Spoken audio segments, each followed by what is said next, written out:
Y escribe al ángel de la iglesia en Esmirna, el primero y el postrero, el que estuvo muerto y vivió. Dice esto: yo conozco tus obras y tu tribulación y tu pobreza, pero tú eres rico, y la blasfemia de los que se dicen ser judíos y no lo son, sino sinagoga de Satanás. No temas en nada lo que vas a padecer. He aquí, el diablo echará a algunos de vosotros en la cárcel, para que seáis probados, y tendréis tribulación por 10 días. Sé fiel hasta la muerte, y yo te daré la corona de la vida. El que tiene oído, oiga lo que el Espíritu dice a las iglesias. El que venciere no sufrirá daño de la segunda muerte. Cuando más esperanza teníamos en la humanidad y cuando pensábamos que la humanidad iba a cambiar, la humanidad no deja de sorprendernos. Durante esta semana escuchamos la noticia de un hombre que en su ejercicio de trabajo estaba en Chiapas poniendo algunas cajas para capturar moscas, porque el cultivo de durazno está pronto a empezar. Y la gente empezó a esparcir la noticia de que ese hombre en esas cajas estaba esparciendo un químico para que todos se infectaran de COVID-19. Así que la noticia empezó a correr a través del WhatsApp. La gente empezó a enterarse, se empezó a reunir, atraparon a ese hombre, lo golpearon y la autoridad lo tuvo que meter a la cárcel para protegerlo porque la turba estaba a punto de lincharlo. Cuando recordamos la historia del libro de Apocalipsis y recordamos lo que pasaba en la época, recordamos también y vemos en la historia que Policarpo de Esmirna fue también de alguna forma acusado por ser cristiano. Y en esa acusación por ser cristiano lo prenden, lo meten a la cárcel y finalmente lo cuestionan y le dicen que tiene que declarar que el emperador es Dios, que el emperador es el rey. Policarpo dice que por 86 años él ha servido al Señor y no ha recibido de él más que bienes. ¿Cómo podría él negar a Jesucristo? Y reafirma: Jesucristo es el Señor. Le advierten por segunda vez que hay fieras esperándolo, que hay fuego esperándolo, y él vuelve a decir: tú me amenazas con fuego que se extingue en 1 hora, cuando ni siquiera sabes del fuego eterno que podrá extinguir a aquellos que no reconozcan a Jesús como Señor. Finalmente Policarpo es encendido, es prendido en fuego y muere sin ser detractor de Jesucristo. Estas historias, hermanos, son historias que permean la Escritura, pero también que están en medio de nosotros hoy y que en medio de todo lo que estamos viviendo pareciera que la humanidad finalmente va a entender. Pero como dije al principio, nuestra humanidad y nuestro pecado siempre nos sorprende. El mensaje a la iglesia de Esmirna es un mensaje importantísimo para nosotros el día de hoy. Como todos los demás mensajes, tienen una estructura similar, solo que a diferencia de los otros mensajes, incluyendo el primero enviado a la iglesia de Éfeso, este mensaje a la iglesia de Esmirna no tiene ningún pero. En realidad, el Señor Jesucristo, que es el que se pasea en medio de los candelabros de oro, lo único que tiene es misericordia hacia esta congregación. Quiero invitarles para que descubramos en este texto cómo el Señor le dice a esta iglesia y te dice a ti y me dice a mí: no temas. El mensaje a la iglesia de Jesucristo a lo largo de toda la historia es: no temas. Iniciamos con el versículo 8. Dice la Escritura: y escribe al ángel de la iglesia en Esmirna, el primero y el postrero, el que estuvo muerto y vivió, dice esto. Ya hemos hablado acerca de estas expresiones que aparecen también en el capítulo 1 de Apocalipsis, y dice: el que estuvo cadáver y vivió, el que vive, el que es el alfa y la omega, el que en él está contenida toda la historia de la humanidad. Él es el que envía un mensaje específico al ángel de la iglesia en Esmirna. Algunos piensan que este ángel era justamente Policarpo. Eso es lo que algunos de ellos piensan. Probablemente por los tiempos podría ser, porque Policarpo en su defensa dice que sirvió a Jesucristo 86 años. Y si este libro fue escrito, Apocalipsis, fue escrito alrededor del año 90, probablemente case la historia, porque la muerte de Policarpo fue alrededor del 150 después de Cristo.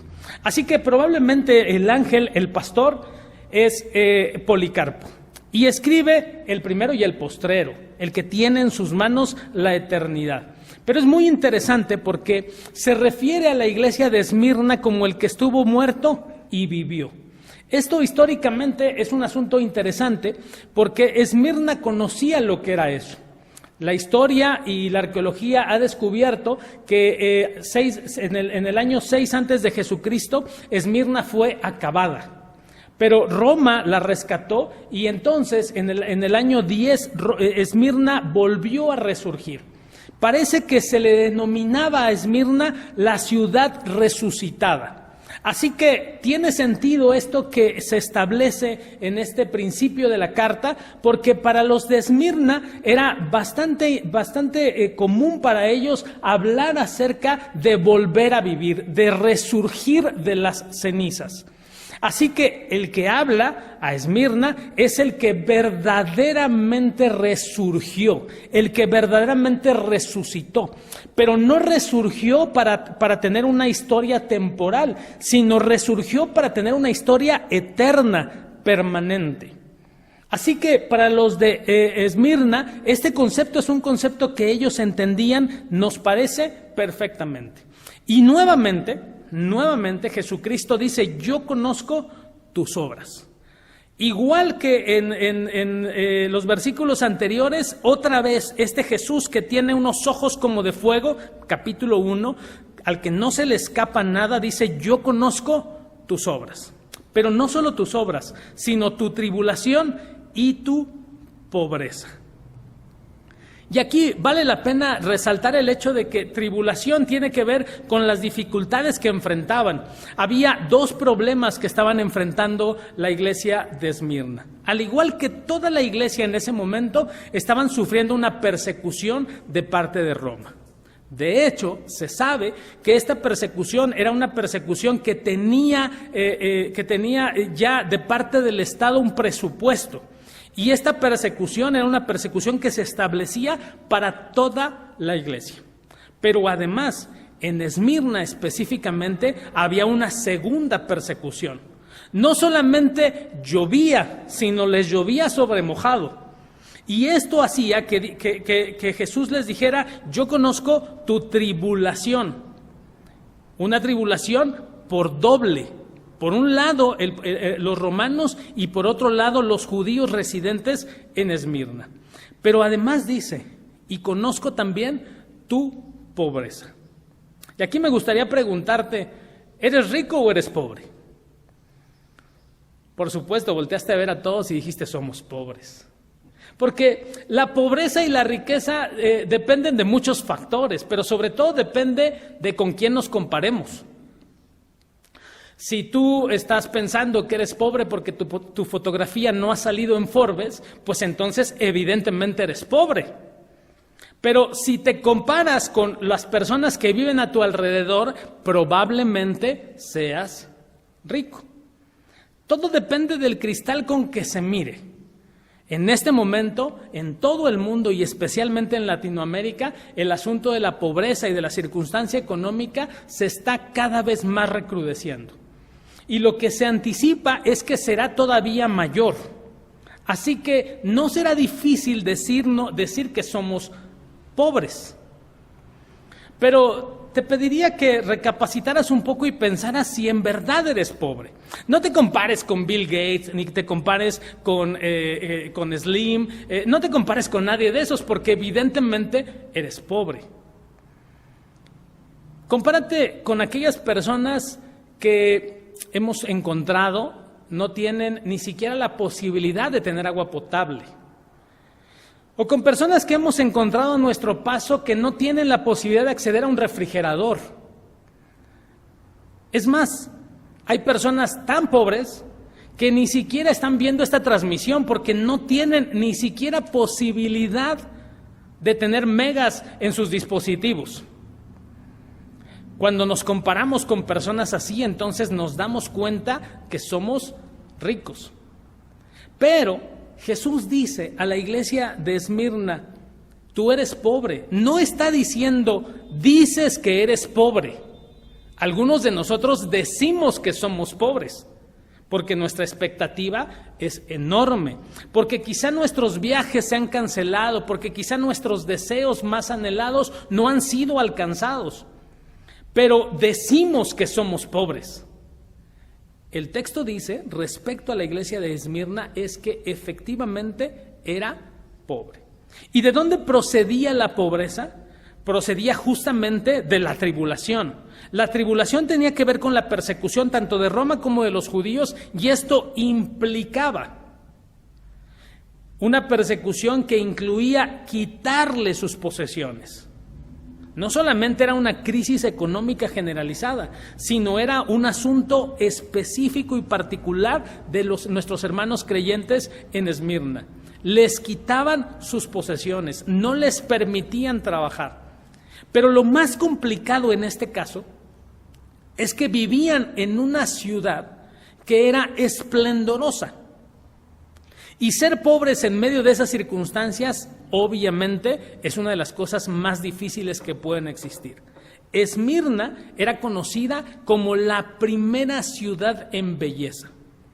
Este asunto de que antes de Jesucristo fue la ciudad desaparecida y después fue reconstruida y resurgió, aprovecharon para hacer una ciudad perfectamente construida, con líneas trazadas perfectamente, pero sobre todo aprovechando la arquitectura del momento y aprovechando la circunstancia en la que vivían.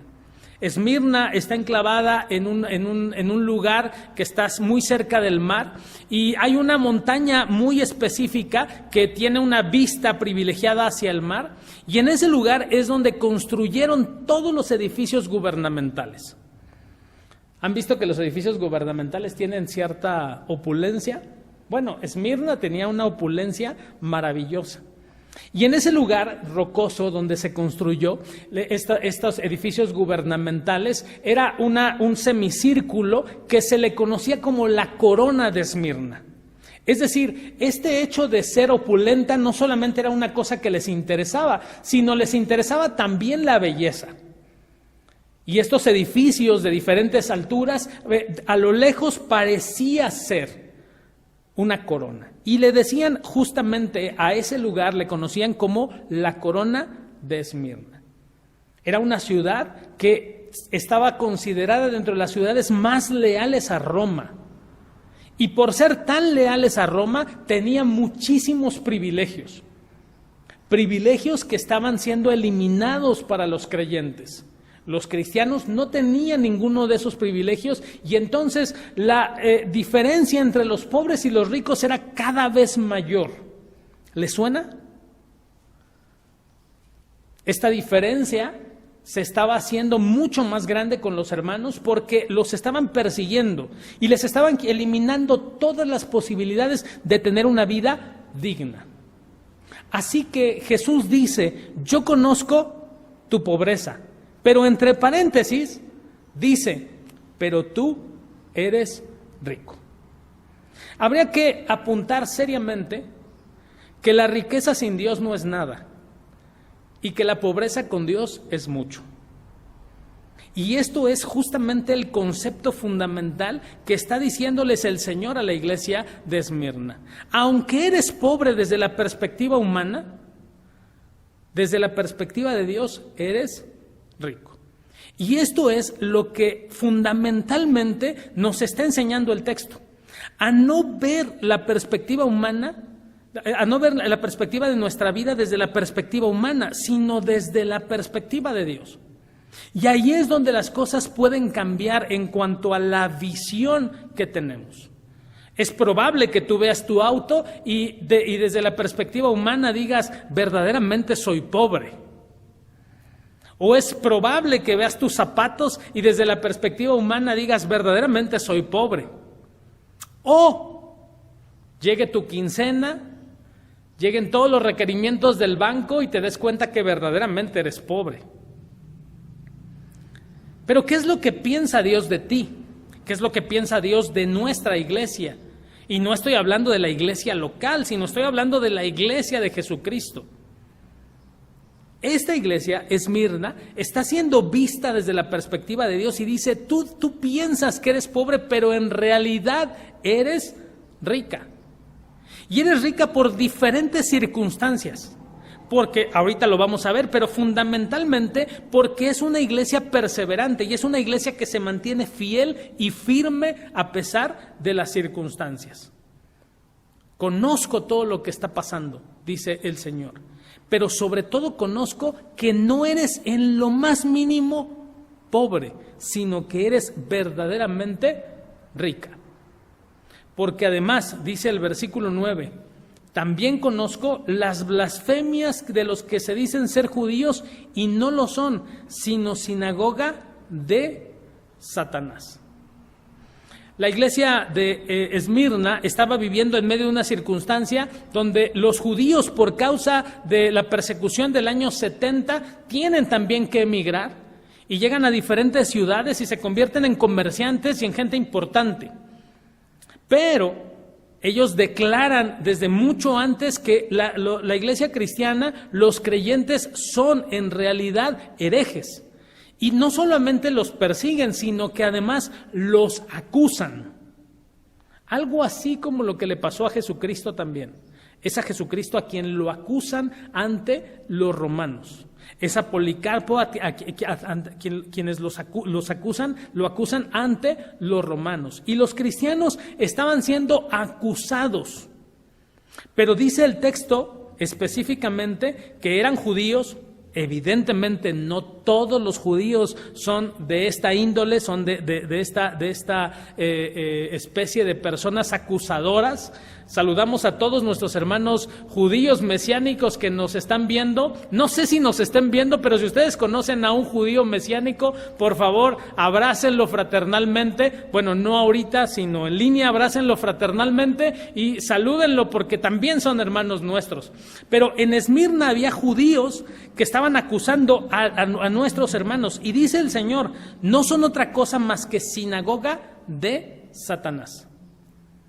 Utiliza la expresión Satanás porque es el acusador por excelencia.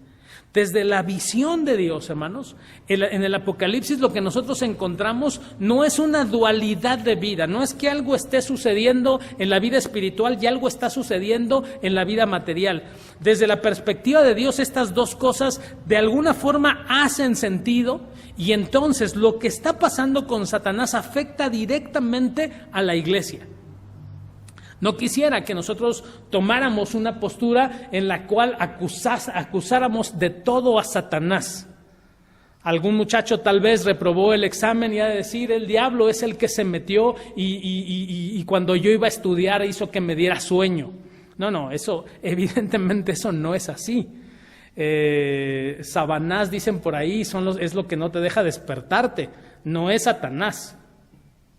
Hay que entender claramente cuál es el aspecto y la influencia de la vida espiritual en la vida física, en la vida real. Y el libro de Apocalipsis dice que en el caso de nuestros hermanos de Esmirna, estos judíos estaban siendo usados por Satanás para acusar a nuestros hermanos. Pero aquí viene la parte que me parece más importante del texto. Dice el versículo 10, no temas en nada lo que vas a padecer. He aquí, El diablo echará a algunos de vosotros en la cárcel para que tengáis que ser probados y tendréis tribulación por 10 días. Para algunos comentaristas, esta referencia a los 10 días tiene que ver con Daniel. Y específicamente tiene que ver con este momento en el cual Daniel y sus amigos son expuestos a la comida de Nabucodonosor, y Daniel dice junto con sus amigos, nosotros no queremos comer eso que ha sido sacrificado, permítenos comer verduras. Quien los cuidaba dice, ustedes quieren que a mí me maten, ustedes tienen que comer y tienen que verse bien. Y Daniel dice, permítenos probar. Permítenos comer verduras durante 10 días, y si tú ves en nosotros, en nuestro semblante, algo malo, entonces comeremos lo que tú nos des. Pasados esos 10 días de prueba, viene este hombre y los ve mucho mejor que sus compañeros. Para muchos, este es el concepto que está detrás de esta expresión de los 10 días. Una prueba que no dura mucho tiempo, que tiene que ser pasada, pero que al final el resultado es mejor. El resultado es superior. Esa es la idea. Así que la promesa del Señor no es una promesa en la que no vamos a sufrir, sino la promesa es que Él va a estar en medio de nosotros. Que alguien, por favor, escriba amén. Ya cambié, ya vieron que ya cambié. Ya no voy a decir que alguien diga, ahora es que alguien escriba, porque estamos en nuestra casa y estamos haciéndolo desde nuestro celular. Entonces, que alguien ponga un corazoncito o un like o que escriba amén, porque la promesa no es que no vamos a tener dificultades. La promesa es que Dios va a estar con nosotros en medio de las dificultades. Que alguien escriba amén.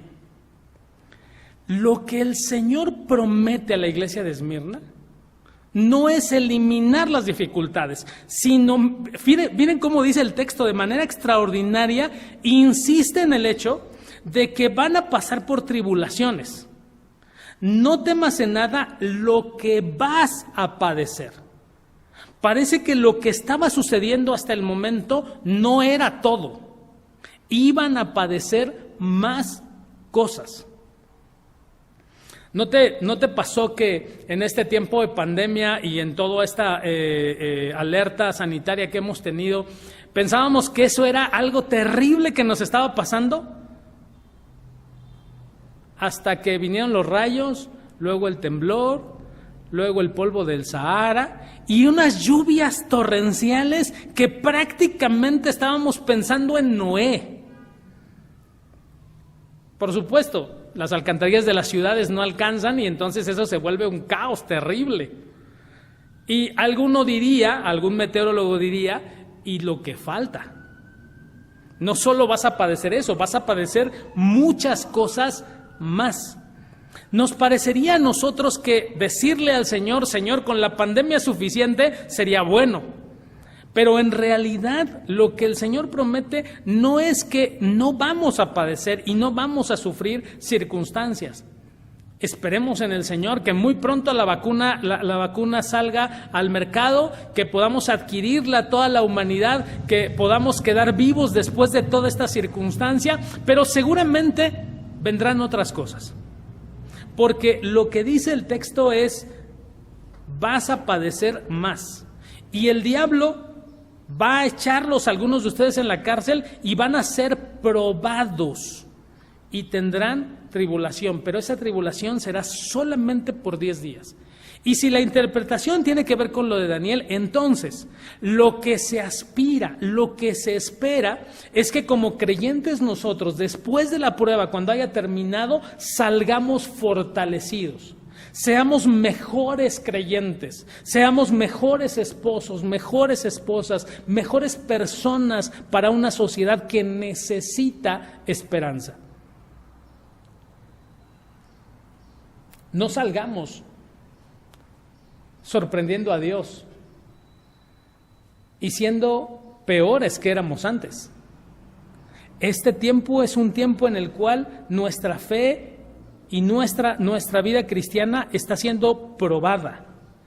Pero dice Jesús, y le dice a la iglesia de Esmirna, y te dice a ti, y me dice a mí, no temas en nada lo que vas a padecer. Porque este es el concepto que a mí me parece más importante. En este texto, el aliento que el Señor le da a su iglesia es, no temas en nada lo que va a padecer. Y aquí encontramos un choque entre lo que el Señor dice y lo que la sociedad hoy nos está diciendo. Estamos viviendo, amados hermanos, en una época en la que el temor está siendo presa de nuestro corazón, en el que incluso una doctrina del asco está siendo parte de nuestra vida. Estamos aprendiendo a tener una distancia social por temor. Y esto es lo que no puede de ninguna manera capturar, amarrar nuestra mente y nuestro corazón. Como lo he dicho en semanas anteriores, no quiero que me malentiendan y no quiero que nadie diga que estoy diciendo que no tenemos que cuidarnos. Lo que estoy diciendo es que no podemos vivir en temor. No podemos vivir en un susto permanente. No podemos permitir que eso que está sucediendo haga presa de nuestra mente y de nuestro corazón. Y si bien tenemos que cuidarnos, no tenemos que ser presa del temor permanente, porque el Señor está con nosotros. Cuidarnos no significa tener miedo. Significa simple y sencillamente dar los pasos necesarios para tener una vida saludable y para seguir aportando a la sociedad aquello que el Señor nos ha dado como iglesia. Pero no podemos tener temor. Dice el texto, sé fiel hasta la muerte y yo te daré la corona de la vida. Esta expresión, hermanos, puede traducirse mejor como sé fiel incluso aunque te maten. En medio de la circunstancia que estaba viviendo la iglesia de Esmirna, esto era lo que estaba aconteciendo. Estaban matando a nuestros hermanos. Y el texto podría significar más si decimos justamente eso, sé fiel incluso aunque te maten. La fidelidad era una de las cosas que Esmirna tenía para Roma y era la primera ciudad fiel a Roma. Pero el Señor dice, en medio de esa ciudad que es fiel a Roma, tú tienes que ser fiel al Señor. La declaración de que Jesús era el Señor podía significar la muerte de cada uno de nuestros hermanos y de su familia. Pero Jesús dice, yo, el que estoy en medio de los candeleros de oro, te recuerdo que tienes que ser fiel incluso aunque te cueste la vida. Y si eres fiel incluso hasta la vida, entonces dice, yo te daré la corona de la vida. ¿Recuerdas esto de que Esmirna tenía la corona de arquitectura, que era la corona de Esmirna? Jesús dice, esa corona no tiene nada que ver con la corona de vida que yo te voy a dar. Los arqueólogos han descubierto esta ciudad y han descubierto lo que hay ahí, pero lo que los arqueólogos han dejado claro es que esa ciudad fue destruida. Esa ciudad fue ocultada en tierra y desapareció. Lo que el Señor le está prometiendo a los que sean fieles es que nos va a dar la corona. La traducción en la palabra es estéfanos, esta corona de guirnaldas. Aquellos que resistan hasta la muerte, que sean fieles hasta la muerte y se mantengan de pie hasta la muerte. Y culmina este mensaje a la iglesia de Esmirna prácticamente con el mismo llamado a todas las demás iglesias. El que tiene oído, oiga lo que el Espíritu dice a las iglesias. Otra vez, el llamado es a atender, a poner atención. Es probable que tú ahí donde estés pienses que lo que estás sufriendo, que lo que estás viviendo es demasiado terrible, que no hay posibilidad de que sufras más. Probablemente el mensaje de Jesús a nosotros es, esto solamente es el comienzo. Porque los últimos días, amados hermanos, desde la perspectiva teológica, comenzaron el día que Jesucristo se fue a la diestra del Padre. Ahí comenzaron los últimos días. Así que sí, estamos en los últimos días. Y probablemente lo que estamos viviendo no sea el final, sino sea parte de los dolores. Pero dice Jesús, no temas, escucha, pon atención. Haz lo que tienes que hacer. Empieza a hacer, como decíamos hace 8 días, las primeras obras. Porque el que venciere, el que llegue hasta el final, dice el texto, no sufrirá daño de la segunda muerte. Nuestros hermanos de Esmirna estaban sufriendo la muerte, como muchos de nuestros hermanos hoy, en medio de la circunstancia que estamos viviendo, están sufriendo la muerte. Cada vez más sabemos de hombres, hermanos nuestros, mujeres, hermanas nuestras, que están padeciendo por causa del COVID-19. Hermanos nuestros han padecido, incluso algunos de ellos han muerto. Pero cuando vamos a las Escrituras, sabemos que solamente duermen. Entendemos que no es otra cosa más que la esperanza de la vida eterna. Todos, absolutamente todos vamos a pasar por la muerte. Pero la promesa del Alfa y el Omega es, no vas a sufrir la muerte segunda. Traducción, no vas a sufrir el infierno. El día que mueras, por la razón que sea, ese día serás abrazado por Jesucristo. Ese día toda la posibilidad de la esperanza que hemos estado esperando se cumplirá. Y si bien nuestra naturaleza humana no quiere adelantar el momento, nuestro espíritu anhela ese momento. Porque aquellos que hemos reconocido a Jesucristo como nuestro Salvador, aquellos que vamos a permanecer fieles hasta el final, dice el texto, no sufrirán la muerte segunda.